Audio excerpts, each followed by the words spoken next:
sem que o Supremo dê o sinal verde ou vermelho.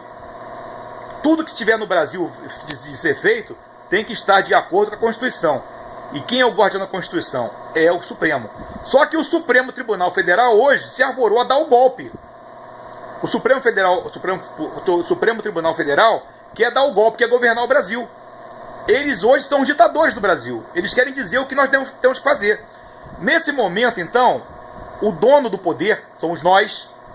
Nós pedimos, nós clamamos, solicitamos que o Exército cumpra a vontade do povo.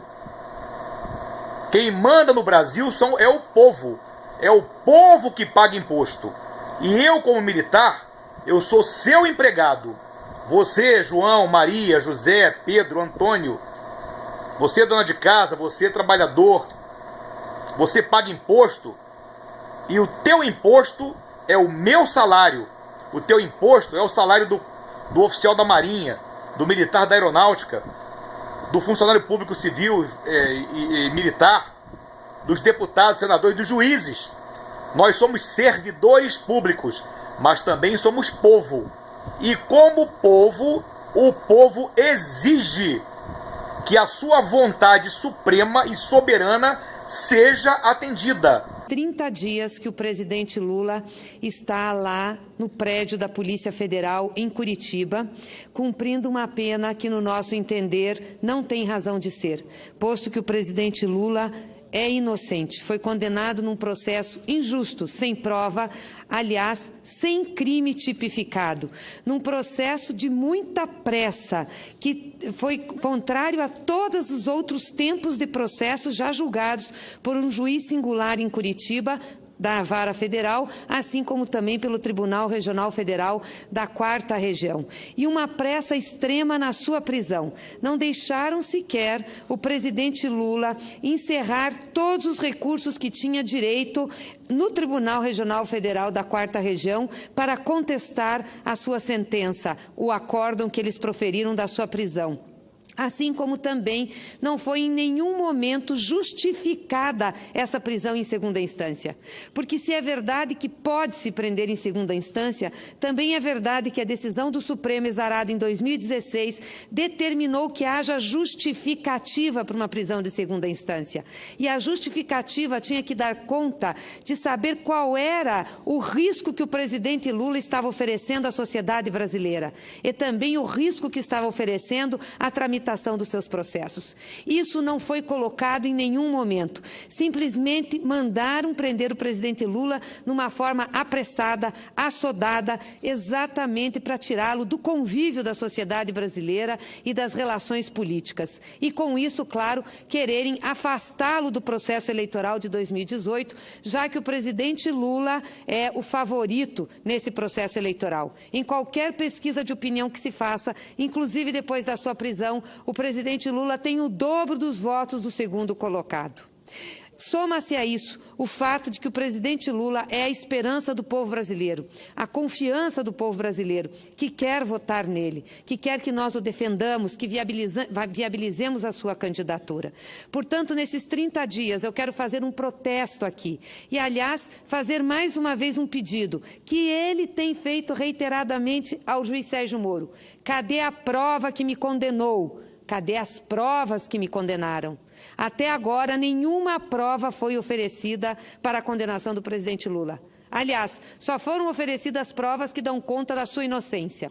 E, portanto, ele deveria ser absolvido, porque o objeto do crime, que seria o recebimento de um apartamento, não foi comprovado. O presidente Lula não tem a posse, não tem a propriedade, nunca usufruiu daquele apartamento. Então, eu quero perguntar aqui, de novo, para o juiz Sérgio Moro, de novo para o TRF4, qual é a prova, ou quais são as provas que condenaram o presidente Lula. Se os senhores não mostrarem as provas, os senhores têm a obrigação de libertar o presidente Lula. Ele está preso injustamente. E isso não sou eu que digo. Juristas renomados do Brasil e internacionais têm essa mesma opinião. Aliás, exprimiram isso em vários artigos e posicionamentos públicos. Quero perguntar, cadê a prova que está sustentando a prisão do presidente Lula? Então, eu digo a vocês, essa é a minha posição, como povo brasileiro, não como coronel, Antônio Carlos Alves Correia, cidadão brasileiro, chefe de família, pagador de imposto, empresário, engenheiro civil, que juntamente com os outros brasileiros, meus compatriotas, a gente se une para pedir, clamar que o Exército Brasileiro, que a Marinha, que a Aeronáutica, as Forças Armadas, imediatamente hajam em favor de nós, povo, que pagamos o seu imposto, que pagamos com o nosso imposto o seu salário.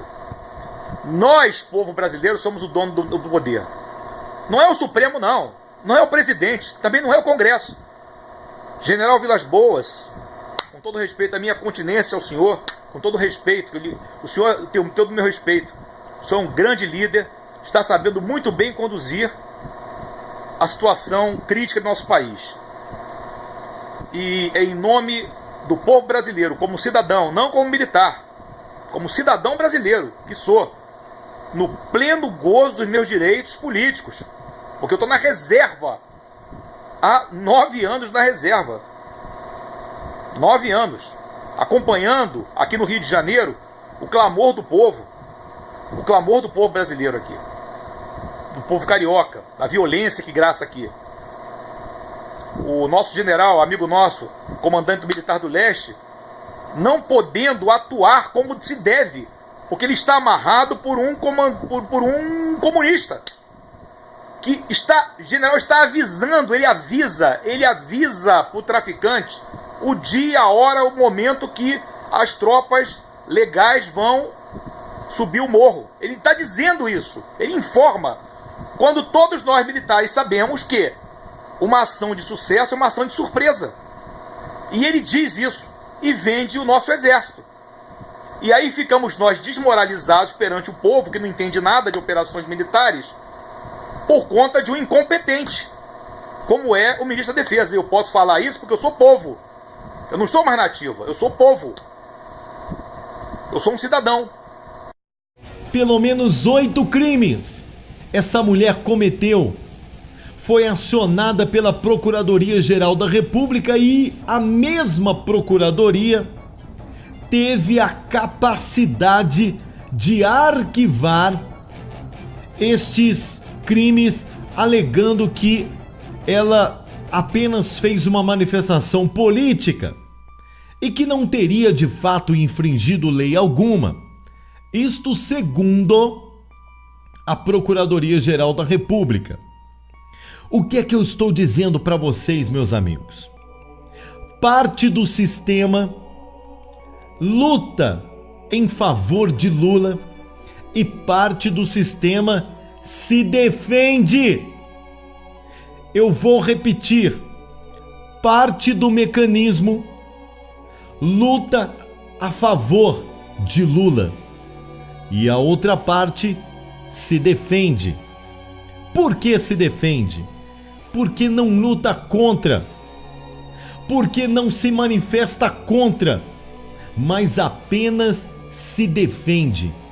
Como, por exemplo, a Procuradoria-Geral da República, que teve coragem de arquivar este encaminhamento de denúncia, esta abertura de denúncia contra Gleisi Hoffmann, que no mínimo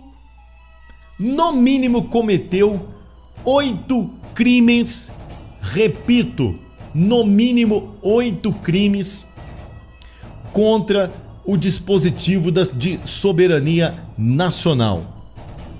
Uma mulher que falou para uma TV que é mancomunada com terroristas. Você vai esperar o que de uma mulher dessa? Com discursos de calúnia e difamação contra o juiz federal Sérgio Moro, falando em nome dos brasileiros, convocando os xiitas para virem ao Brasil se manifestar contra a prisão de Lula. Isso mostra a pressão que essa mulher tem sofrido do seu chefe, do criminoso mor, Luiz Inácio Lula da Silva, que afirmou à revista Veja: vou sair daqui o mais rápido do que as pessoas imaginam.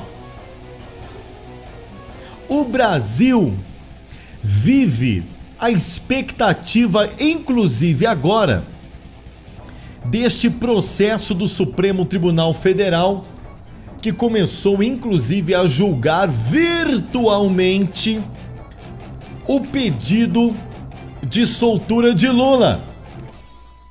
Se a PGR teve coragem de arquivar, por exemplo,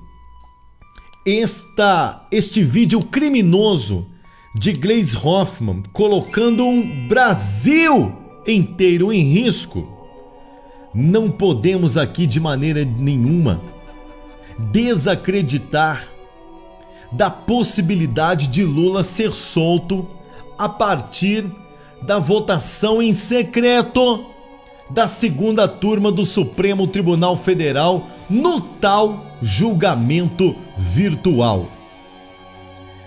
Preste atenção numa coisa, querido brasileiro. Existe uma espécie de...